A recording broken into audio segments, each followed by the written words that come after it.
Well, more tonight from the launch of the Bahamas Lawn Tennis Association's Play and Stay program. According to co-chairman for junior development, Jerron Donaldson, this new initiative doesn't even require the use of a tennis court.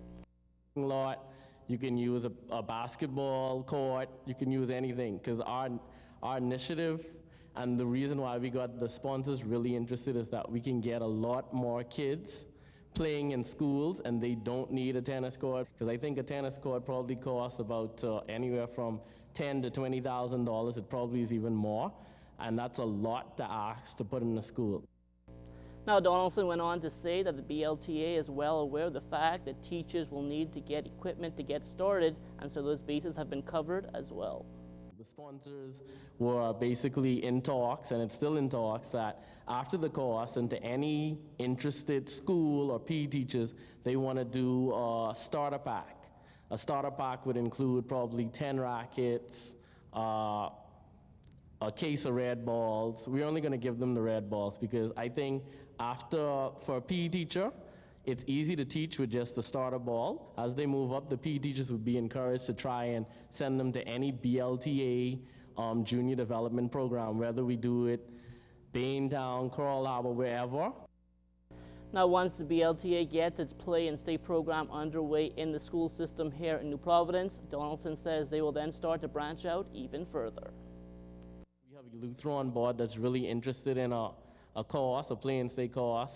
Wes Roll, the past president, has been in contact with me like every other day, trying to get me down there, get the ITF rep down there to come and put on this course so we can get it started in the outer islands. We want kids playing in Albuquerque, Eleuthera, Freeport, everywhere with this ball, and it can happen. Now, while some coaches still want to stick with the bigger rackets and hotter tennis balls, Donaldson says that won't even be an option come January of next year. At that time, all 10 and under tournaments sanctioned by the B.L.T.A. will use the smaller rackets and new softer tennis balls, which are said to decrease the risk of injury for youngsters. The regular ball, it's really hard, and the swing with big rackets, it causes injury we call tennis elbow. They can hurt their shoulder. These balls are much easier on them and maintainable.